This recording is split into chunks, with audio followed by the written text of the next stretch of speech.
Test mic, 1, 2, 3. Ay, charot. Hi mga ka-CCDIans, mga kayak mo at ka-Sorsogonons. Ako po si Ian Dealca, ABS IT student of Computer Communication Development Institute, Sorsogon. And in this vlog, we will perform the basic positions where most exercises begins. And based on my research, there are 8 positions. And they are classified in this positions. Charot lang. And before natin gawin yung mga positions na yon, or before anything else, kailangan muna natin mag-warm up para, warm up. So, let's go. The first one are standing positions. Number 1, feet parallel. The feet are about 1 inch apart, toes pointing forward, arms at the sides.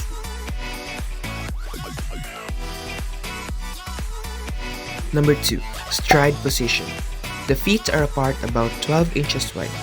The weight of the body is on both feet and the trunks is at the center, arms at side. Number 3, lunge position. Bend one knee, the other leg straight, weight on both feet, hands on hips.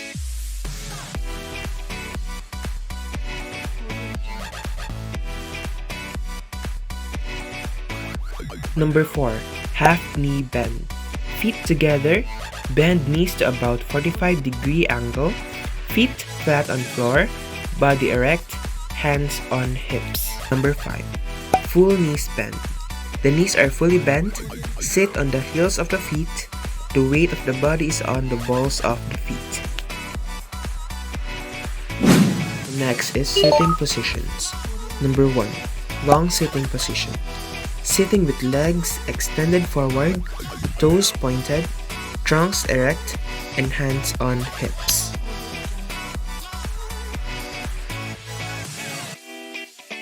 Long sitting rest position. Legs and toes are extended forward, hands at the rear in the floor, elbow and body straight.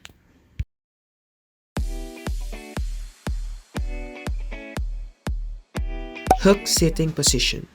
Sit on buttocks, bend knees close to the body, trunk erect, hands on shin of the legs.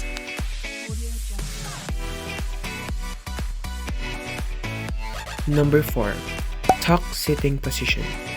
Sit on buttocks, bend knees close to the body, round back so that the forehead and the knees are in contact, hold shin of the legs. Number 5, stride sitting position. Sitting on buttocks, spread legs apart, trunk erect, hands on thighs. Number 6, side sitting position. Sitting on buttocks, bend right or left leg in front, other leg extended sideward, hands on knees.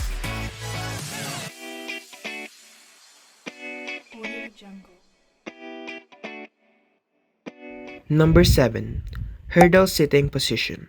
Sitting on buttocks, bend right leg at the back about 90-degree angle, the other leg extended diagonally forward.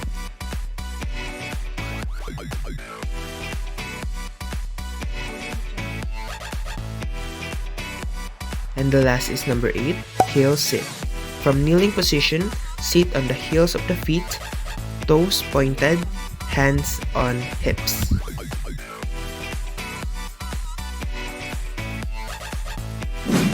The next one are kneeling positions. Number 1, kneeling position. Kneel on both knees, knees close together, body erect, hands on hips.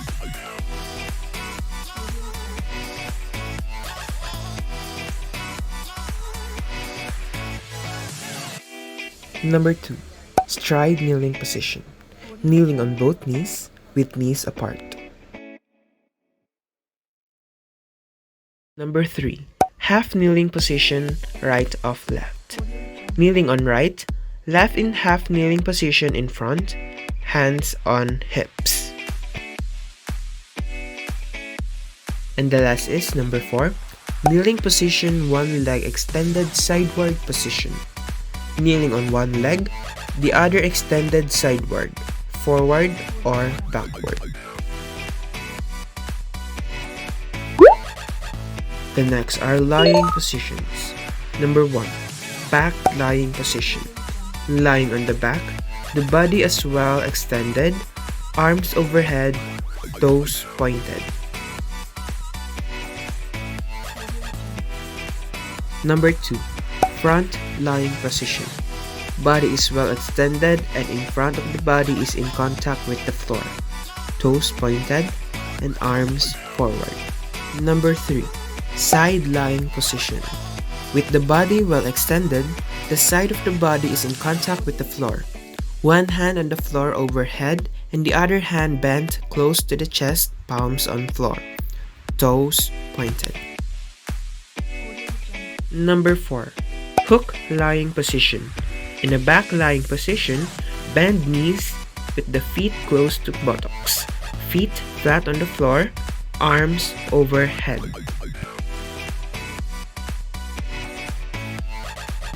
And the last is number 5, tuck lying position. Lying on the back, pull the knees close to the forehead, hold shin off legs. The next are arm support positions. Number 1, back arm support. From a long lying position, lift the body with straight arm support, body, legs and toes well extended and in one straight line. Number 2, front arm support. From a front lying position, lift the body to a front arm support. Body, legs and toes well extended and in one straight line.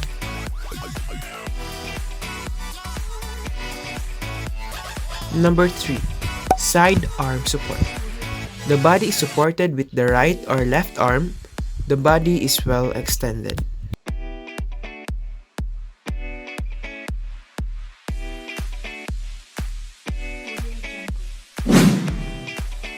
The next are 4 base positions. Number 1, dog stand position. From a kneeling position, place the hands on the floor, elbows straight, toes pointed, the knees and hands are the base of support.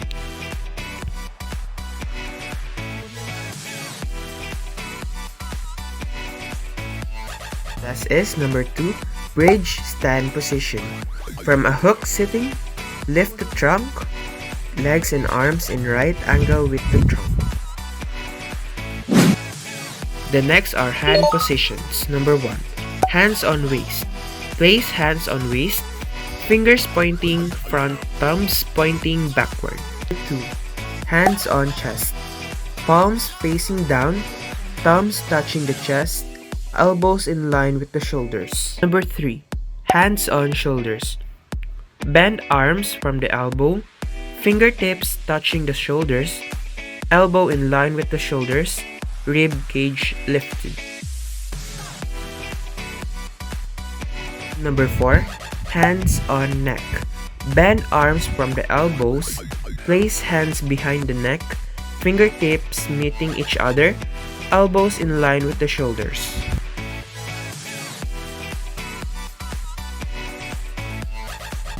The last is number 5, hands on hips. Place hands on hips, thumbs pointing back and fingers pointing front.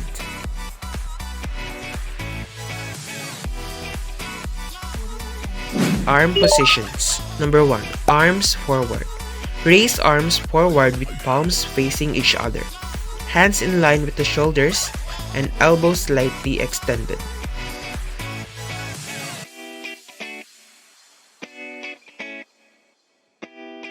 Number 2, arms sideward. Raise arms sideward, palms facing down, fingertips in line with the shoulder.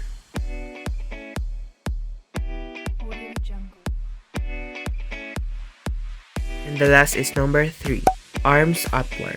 Raise arms upward, palms facing each other, elbows touching the ears, the whole arm in line with the body.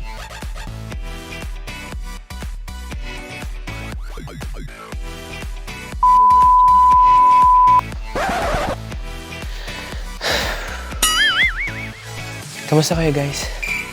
Napagod ba kayo? Hindi diba? Hindi diba? Kasi na ako lang yung nag-ano kanina. So ngayon, it's your turn. Kaya naman yung gumawa ng mga positions na yun. No? So, that's all for today. And don't forget to like and subscribe to my channel. And bye!